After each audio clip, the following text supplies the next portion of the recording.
నమస్తే, నా పేరు శాష్టిక. నేను సెకండ్ క్లాస్ లోటర్స్. నేను అరవింద సిబిఎస్ఈ స్కూల్. అలా నేను మీకు ఒక దొంగ స్టోరీ చెప్పబోతున్నాను. ఒక ఊళ్ళో రత్నాకరుడు అని ఒక దొంగ ఉండేవాడు. అప్పుడు అందరి దగ్గర డబ్బులు దోచుకొని వెళ్ళిపోయేవాడు. ఇవ్వకపోతే చంపేసి తీసుకెళ్ళిపోయేవాడు. ఒకరోజు నారాయణ అనుకుంటా నారదుడు వచ్చాడు. దొంగ ఏమో చెట్టు వెనకాల దాక్కొని ఆ తంబూరలో ఏవో దాచిపెట్టినట్టు ఉన్నాడు. అందుకు అంత జాగ్రత్తగా తీసుకెళ్తున్నాడు అనుకున్నాడు. అప్పుడు నారదుడి దగ్గరకు వచ్చి ఆ దొంగ, ఆ తంబురాలో ఏమున్నాయో చెప్పు నాకు, లేకపోతే నేను చంపేస్తా అని అన్నాడు. నీ దగ్గర విలువైన వస్తువులు ఉంటే నాకు ఇచ్చేయి అని అన్నాడు. నా దగ్గర విలువైన వస్తువు ఏమీ లేదు, నా దగ్గర నారాయణ మంత్రం ఉంది అని అన్నాడు. ఆ సోది కథలేమీ నాకు వద్దు అని దొంగ అన్నాడు. అప్పుడు ఆ దొంగ, ఆ కథలు నాకేమీ వద్దు అని, నీ దగ్గర ఏ విలువైన వస్తువు ఉందో నాకు ఇచ్చేయి అన్నాడు.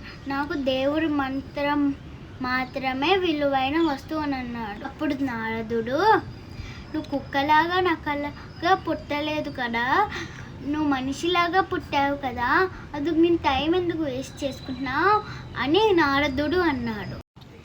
అప్పుడు ఆ దొంగ రత్నాకరుడు, నేను టైం వేస్ట్ చేసుకోవట్లేదు, నేను నా ఫ్యామిలీని బాగా చూసుకుంటున్నాను అని అన్నాడు. అవునా, ఇప్పుడు నువ్వు చాలామందిని చంపేసి మూట కట్టుకున్నావు పాపాలని. పోనీ నువ్వు ఇంటికి వెళ్ళి అడుగు, నీతో పాటు ఎవరైనా పాపాలు కట్టుకుంటారు అని, పంచుకుంటారా అని.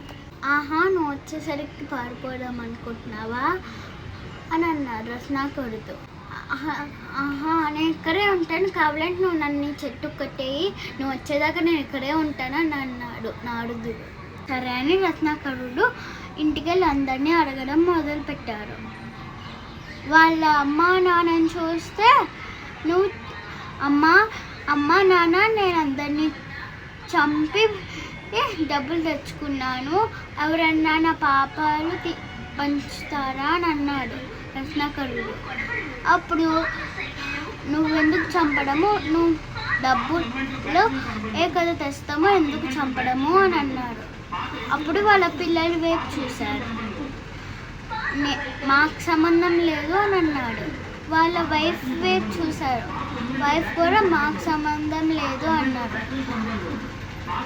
అయ్యో, ఎవరు నా పాపాలు పంచుకోవట్లేదు అని రత్నాకరుడు అన్నారు. అప్పుడు అందరూ డబ్బుల మీదే పడ్డారు. అప్పుడు రత్నాకరుడు నారదుడి కాళ్ళ మీద పడి, ఎవరు పాపాలు పంచుకోవట్లేదు, నువ్వే నన్ను రక్షించాలి అని అన్నాడు.